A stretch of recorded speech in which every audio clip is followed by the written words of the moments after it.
बिस्मिल्लाहिर्रहमानिर्रहीम अस्सलाम वालेकुम। तो आज हम इस वीडियो में Java virtual machine, Java development kit और जावा रन टाइम एनवायरनमेंट में डिफरेंस देखेंगे कि क्या है और उनको समझेंगे कि वो क्या होते हैं। जावा के लिंकिंग और कंपाइलिंग प्रोसेस को समझने से पहले हमें सी के लिंकिंग और कंपाइलिंग प्रोसेस को समझना होगा, क्योंकि सी एक बेसिक लैंग्वेज है।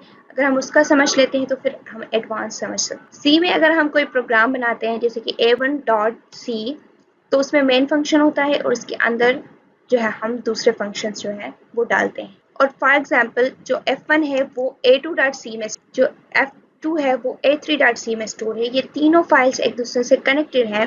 तो अब ये तीनों फाइल्स जो है मिलकर कंपाइलर की तरफ जाएंगी और ये तीनों फाइल्स कंपाइल होंगी। कंपाइल होने के बाद जो है कंपाइलर का ये काम होता है कि ये एक तो कोड को देखता है कि इसमें सिंटेक्स एरर तो नहीं है या कोई और एरर तो नहीं है, ये कंपाइलेशन के लिए रेडी है कि नहीं है, ट्रांसलेट करता है पूरे कोड को।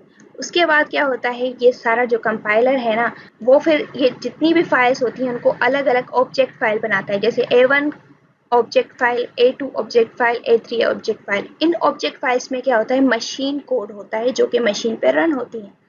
अब उसके बाद क्या होता है, लिंकर होता है जो कि दूसरी फाइल्स को लिंक करता है। जैसे कि अगर हम यहाँ पर मेन फंक्शन यूज कर रहे हैं तो मेन फंक्शन का सिर्फ नाम यूज कर रहे हैं हम, पीछे कोड उसका क्या है वो लिंकर हमें बताएगा, हमारे प्रोग्राम में लिंक कर देगा।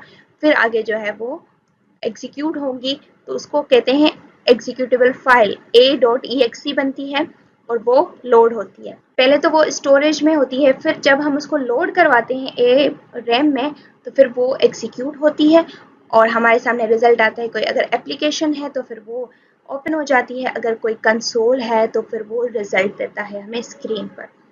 अब अगर हम बात करें कंपाइलिंग और लिंकिंग प्रोसेस की जावा में, तो जावा में भी सिमिलर होता है। जितने भी हमारे फाइल्स होते हैं वो कंपाइल होने के लिए साथ में जाते हैं और उनके बाद जो है सबका जो है वो अलग अलग से क्लास फाइल बनता है। जैसे कि A1 dot class, A2 dot class, A3 dot class.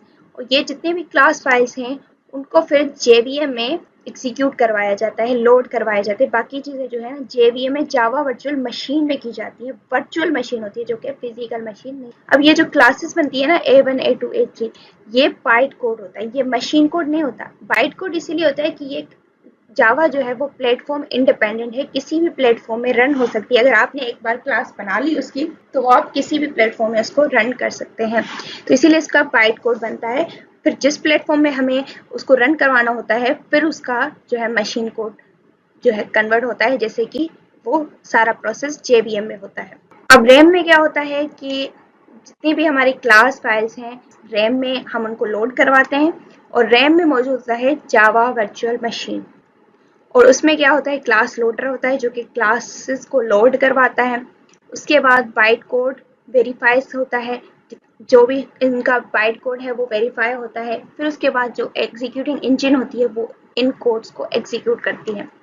और JIT कोड जनरेटर होता है इसमें, जो कि बाइट कोड को कन्वर्ट करता है मशीन कोड में। अब मशीन कोड कौन सी, JVM जो है वो प्लेटफॉर्म डिपेंडेंट है। मतलब कि आप अगर विंडोज़ में चला रहे हैं तो आपको JVM विंडोज़ का इंस्टॉल करना होगा।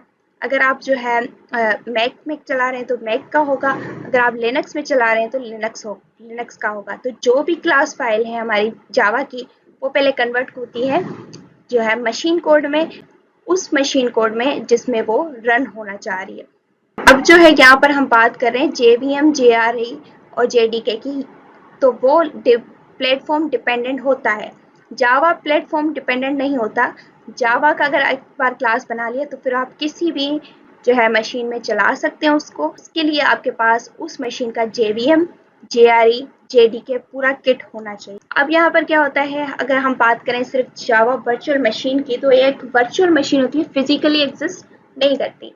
तो ये क्लास को लोड करती है, वेरीफाई करती है, क्लास को एग्जीक्यूट करती है और इसके अलावा जो है आपको रन टाइम एनवायरनमेंट प्रोवाइड करती है जिसमें आपके जो जावा है वो रन हो सके। हमारे पास मौजूद होता है जावा रन टाइम एनवायरनमेंट।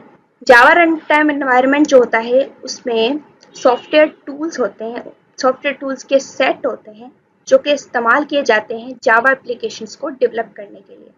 अब जावा रन टाइम एनवायरनमेंट में JVM मौजूद होता है जो कि वर्चुअल मशीन है। ये क्या होता है, ये JVM की इम्प्लीमेंटेशन होती है और ये फिजिकली एग्जिस्ट करता है। ये फिजिकली क्यों एग्जिस्ट करता है? क्योंकि इसमें सेट ऑफ लाइब्रेरीज या दूसरे फाइल्स होते हैं जो कि JVM यूज करता है रन टाइम के लिए। जावा डेवलपमेंट किट की, तो ये पूरी किट होती है सॉफ्टवेयर डेवलपमेंट इन्वायरमेंट की, जो कि जावा एप्लीकेशंस को डेवलप करने के लिए इस्तेमाल की जाती है और एप्लेट्स को।